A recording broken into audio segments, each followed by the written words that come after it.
Welcome to the School of Music YouTube channel. We will be live streaming most of our concerts and recitals this semester on this channel. We have been thrilled to be able to offer live music again, albeit still through a screen, and hope that you tune in often. For an upcoming list of events, please see our School of Music webpage at music.missouri.edu under Events. Almost all of these events are still offered with no charge, but you are always welcome to provide a scholarship donation to our Friends of Music Fund if you like what you hear. These students and faculty work very hard to rehearse and produce these concerts, and I hope you enjoy their efforts. Thank you for your support of the MU School of Music.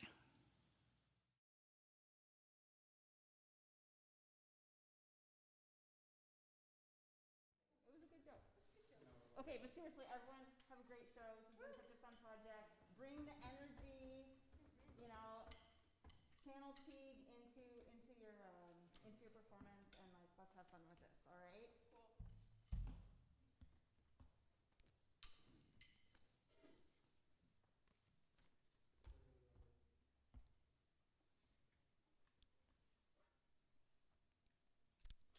Hi everyone, welcome to tonight's concert. My name is Megan Arns. I'm the Director of Percussion Studies here at the University of Missouri School of Music. Tonight's project is really a dream collaboration. Over the entire month of April, we've been fortunate to work with the Brooklyn powerhouse trio Tigue, a percussion trio. And they've been coaching us virtually in rehearsals on music that they've written themselves. The unique part about this project for us is that usually we're reading music from a page, and in this project, we learned all of the music by rote. This project is also a student-led project. It was funded generously by Organization Resource Group here on campus, and huge thanks to graduate student Emily Micklin for all her work in facilitating this collaboration and doing all the work with org to make this project happen. Also want to thank a huge thank you to David Myers and the entire production team here at Mizzou. It's been an incredible semester of doing live stream concerts, and we couldn't do it without all of their hard work. And finally, a huge thank you to Tigue for spending all this time with us this month in this virtual residency, and to the students for all the time that they've put into learning in this music. We hope you enjoyed tonight's show, and the first two pieces on the program are entitled Cranes and Land Here.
Hello, my name is Emily Micklon. I am a master's student studying percussion performance here at the University of Missouri, and I'm president of the MU Percussion Society, where we were able to bring Tigue here.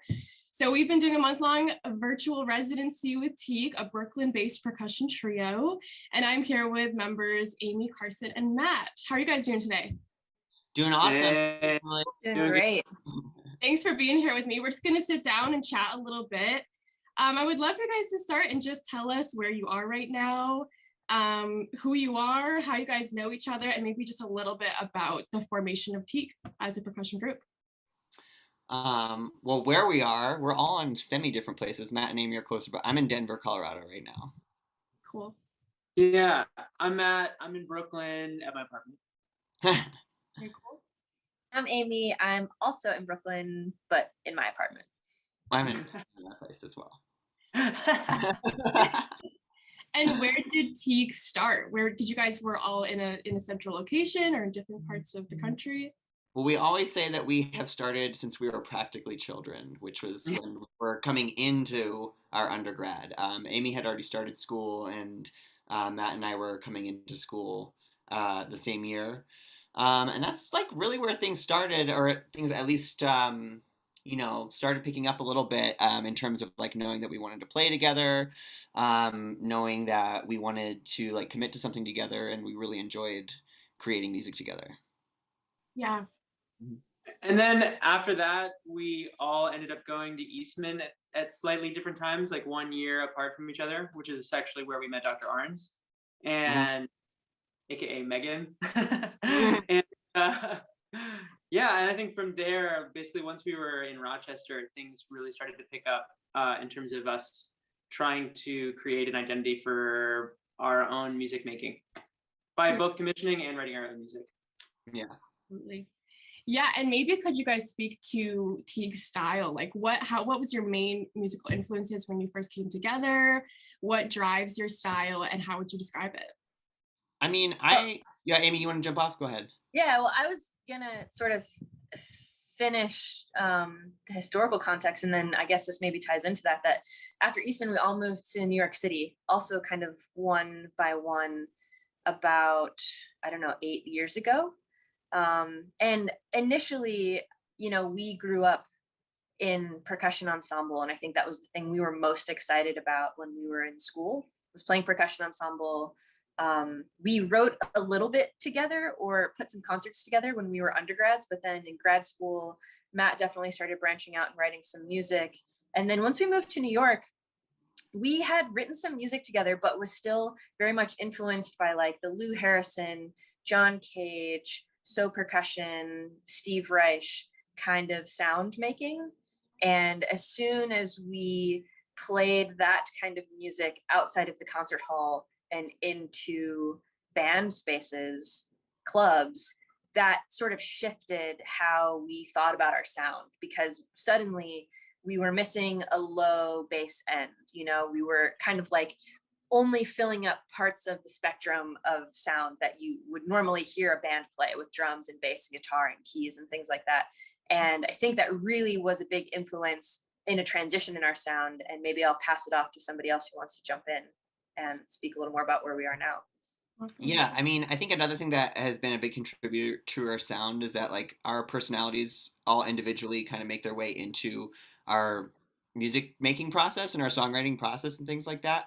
And like Amy was saying, like there was a huge amount of influence from the work that we did with percussion ensemble work, and like maybe some of us at moments being more interested in like this experimental sound element and composing things in that manner, whereas there was that need for on some of our end to like feel like we were in a more concert space or a dance floor kind of space, and wanting to make things accessible in a way, or just have kind of a touch of a more modern personality within like this kind of like classic percussion ensemble context as well.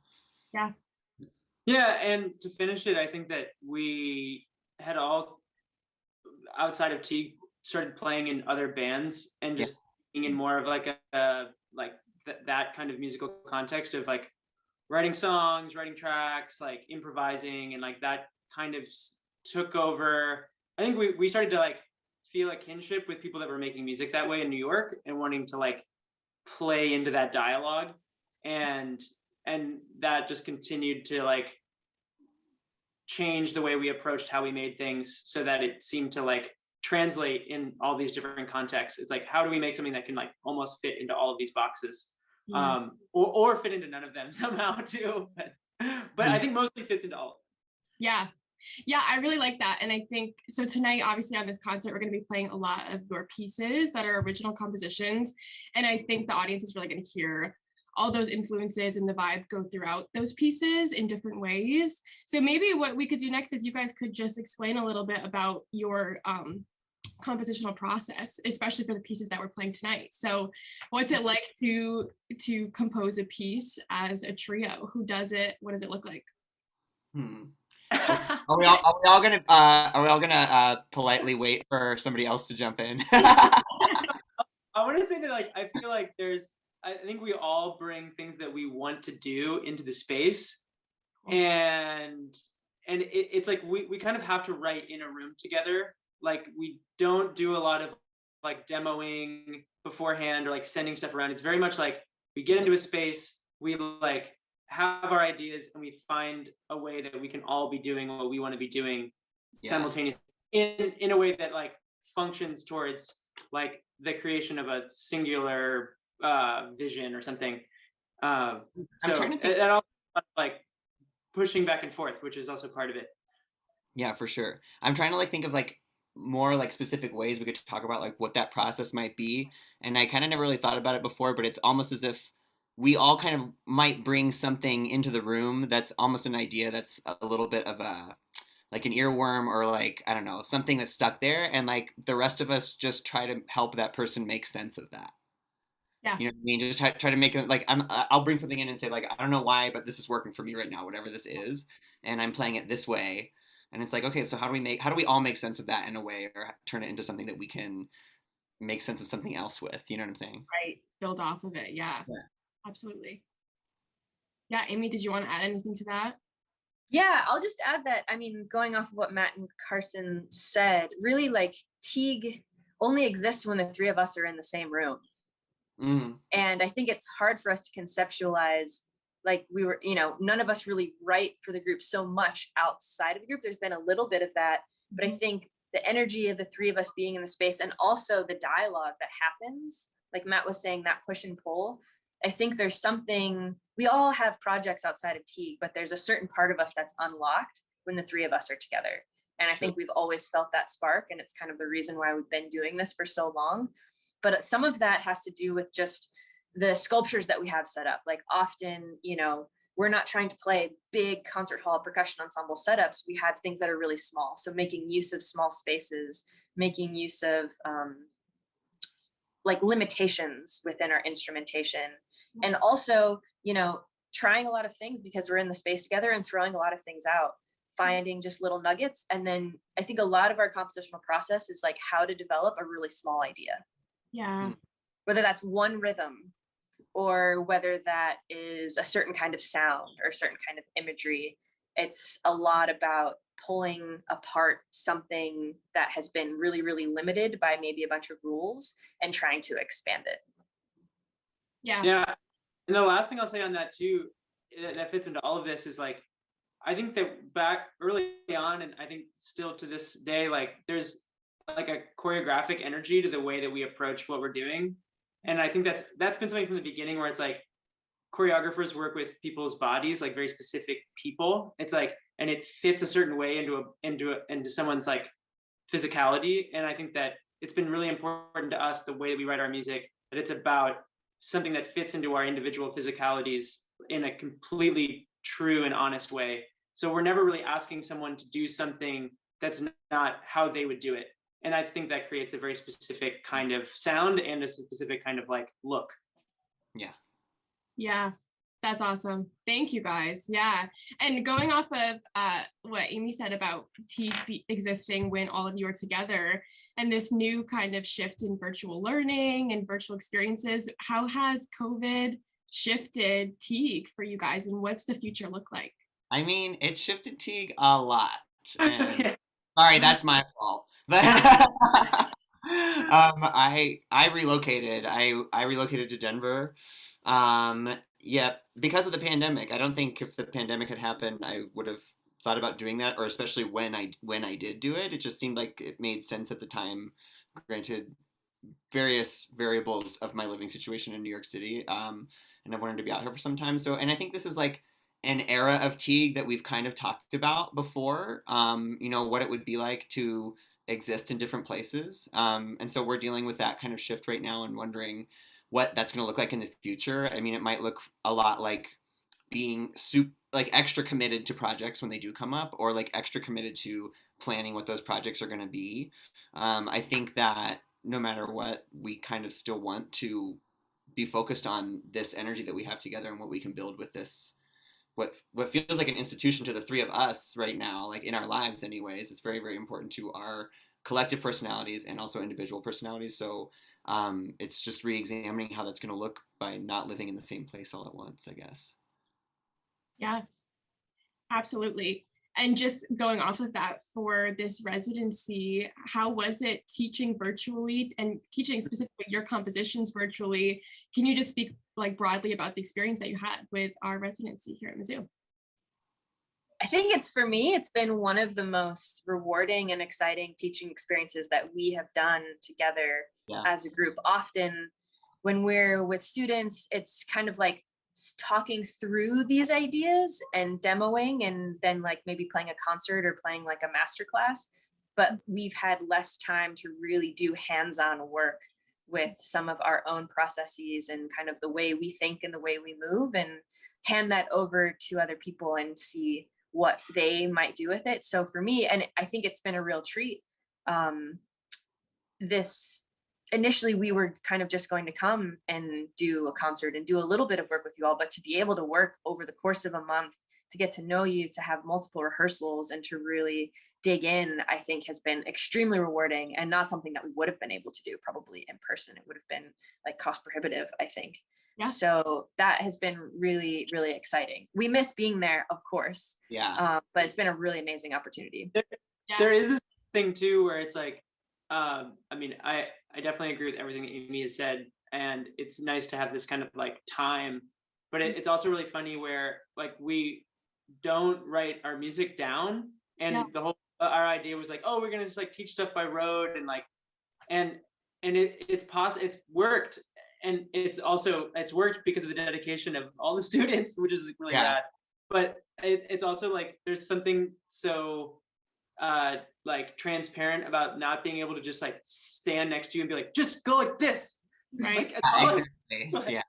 Like just go like that, and it's fine, just go like that, but you can't really translate things that way. So it's a lot more like verbal work and a lot of discussing, but it also gets into the theoretical and logical concepts of things rather than just the physical concepts. The virtual component definitely makes us think harder about how to convey the ideas to the students across the team. Yeah, for sure. Awesome. Well, do you guys have anything else you want to add, or anything else? Thank you. Thank you, Emily. Thank you to all the students, to Dr. Arns. I mean, everyone that really made this possible. It's been kind of a little dream, and I think it's kind of fun for us to see how this might, continue to develop in the future as well. I think I'm having more fun than I possibly could have expected doing this, and it's felt like it hasn't really felt like work. It's felt no pressure. It's felt like this is like we're here enjoying this awesome experience together, and I don't know. It's cool to try new things in this like new space that we all exist in.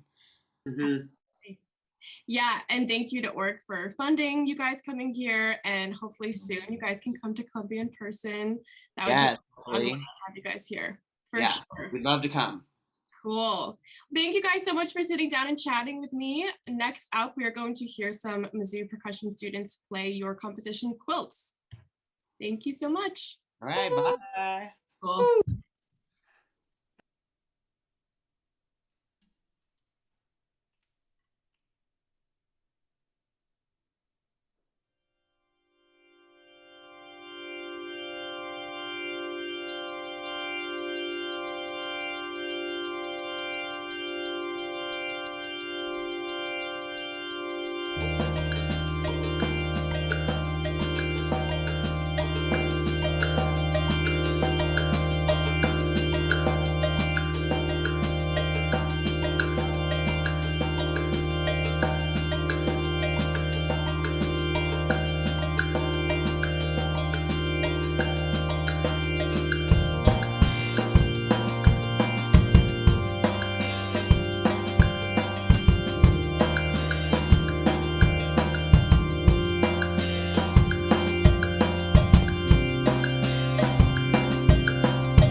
Hello, everyone. I am back with a new group of people this time.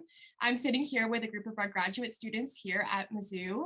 And this is Stephen, Jeremiah, and Jordan. I'm going to have them introduce themselves and say hello.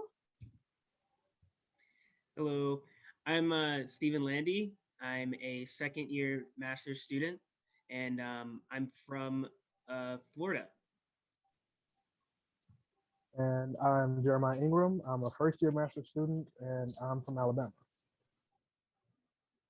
I'm Jordan Nelson, and I'm from Utah.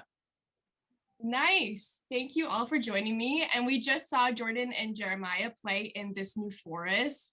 Maybe we could just start off by, could you guys describe your experience in learning this piece, maybe the challenging parts of it or your favorite elements of the piece in general? Yeah, I think for me, the biggest thing has been the freedom in learning the piece because yes, T gave us some parameters like the overall form and a few rhythmic patterns that we could learn, but they also said, or you can just kind of do whatever as long as it kind of, fits this certain idea. So yeah, it's really great that even though it's their piece, we got to make it our own. Absolutely. Yeah, Jeremiah, did you want to add anything to that? I mean, like Jordan said, it was like there's a lot of freedom, but sometimes that can be a little scary because when there's so much freedom, it kind of makes the task seem a little more daunting than it has to be. But with that freedom, it also allowed for a lot of specificity with the sounds. So I guess being really specific or nitpicky about the sounds and the textures, and really like just specific about the type of sounds that we want to make and hear. So it's been a great experience. Absolutely. Yeah, and maybe Stephen, if you want to, so Stephen and I played earlier on Quilt, which is quite a different piece than what Jordan and Jeremiah just played on. Stephen, do you want to talk about our process in Quilt a little bit? Sure. So definitely my part differs quite a lot from yours and Max. Yours and Max being a lot more kind of rhythmically based and pattern based as well. My part was quite interesting because it was a tough part in kind of a different way. It was a lot of kind of fitting in my shaker and foot pedal into a lot of your guys' patterns and kind of learning your guys' patterns as well as my own part in the process, which was definitely difficult. But it was definitely fun. I'd say a lot of it was just kind of learning it like on the fly and definitely a very cool interactive experience with the members of Tigue. And I think it was a lot more fun because of that, for me at least. Yeah, and I just to add to that, I would say our experience differed a little bit from the piece Jeremiah and Jordan played because we didn't have as much flexibility with what we were playing. It's very calculated and it's rhythmic cycles, but there was a lot of flexibility in how we played it together and how we phrased it and maybe which instruments we chose. Yeah, so kind of just making these Tigue pieces our own in some way was really cool. Yeah, and maybe we could speak, going off of this process still, could you speak to how we learned these pieces with Tigue as they were on Zoom with us? We did a lot of rote learning. Maybe you could each briefly describe your experience with rote learning and how this is different from what we've done in the past as chamber musicians. Jordan, did you want to start us off again? Sure, yeah. For me, learning the pieces, it always takes a piece a little bit longer for it to really set into my muscle memory when I'm learning it by rote or someone says this is the pattern, you have to count it this many times. It just takes me a lot longer to learn that because I'm generally a visual person. So sometimes I actually had to write stuff down just so I could see it, and then that's when it started to set in a little bit faster. So it was a little tricky for me, but yeah, new experience for sure for a lot of us. Jeremiah? Just in general, I guess I'd say usually most of us wouldn't have like a bunch of experience with rote learning. Just in the realm of Western art music education, it's just so visual, as in the notes on the page or the notes on the page. And maybe you have like some freedom even like in jazz, but you still have like a clear like form or chord structure or some kind of sequence that you're following. And this has that, but it's like in a different way. So it's kind of, I guess the most challenging part is like really testing like your like rhythmic memory or understanding like what you're supposed to be doing when. And like it still has a form, but rather than measure, it's like you go through this one time, then you go through it a second time, to making small changes, and you keep kind of morphing this thing into like different patterns or different sequences of like notes and sounds. So it's like it's really great, but it's definitely really different. And really glad I got to use it because it comes up every now and then, even in like other aspects of things, whether you get out of the realm of Western art music or you have to teach something really quickly or help somebody, help even a student understand something new. Sometimes you supplement the written part with like rote learning, and that really like connects it for them. So I'm that's kind of what I've got like gained from this whole experience, that and thinking about music in a different type of way. Absolutely. Yeah, Stephen, did you have anything to add to that or? Um, yeah, I suppose. I definitely, like Jordan, I definitely had a cheat sheet that I was following in order to know like what was coming up next. I definitely have had more of an issue just kind of getting like the muscle memory and kind of getting used to how like what comes next in my part. It's a lot of focus, and definitely, you know, with written music you can kind of fall back on what's written on the page and the page being right in front of you, so it becomes a little bit easier in that way. um, but yeah, it definitely was a challenge for me as well. Yeah. Yeah, it was such a good experience, and definitely pushed our boundaries a little bit, but in the end, I think we came out stronger for sure. And last but not least, I just want you guys to briefly explain your experience with Tigue as a group. I know personally, I walked out of every single rehearsal so energized just from being with them, even in a virtual sense. So if you could just speak to Tigue as a group, who they are, their energy, yeah, I think that would be a great way to end it. Why don't we start? Do you want to start, Jordan? Yeah. Perfect. Sure. Yeah, I agree with you. I left every rehearsal feeling energized or inspired, or it was just great that every time we went into a rehearsal, they were just like so receptive to us individually as players, which is crazy to think about, that it was through a virtual sense and they could still pick up on our own individual characteristics. So Yeah. I feel very inspired out of it. So Yeah, absolutely. Jeremiah. I definitely think like I feel like we could all definitely feel like positive energy coming from them in the entirety of the process. So like I appreciate that they're very gung ho and receptive to even new ideas. Like we composed a piece. All right, you were doing that differently. I kind of like that. Yeah, you just keep it in. Good. So there was a lot of that, and even like being receptive as to reaching out with some extra time outside of the group, because I know I had to like meet with Carson to talk about some of the parts that he played and actually getting a good understanding of what I was supposed to do. So they're really receptive, really positive, definitely completely there to help you out and open to changing the parts as well. Absolutely. Yeah, super collaborative process for sure. Stephen, how about you finish it out with telling us your experience with Tigue and all the rehearsals? Yeah, I think energy is definitely the kind of key term here. I really enjoyed it. There was a lot of good positive energy every rehearsal.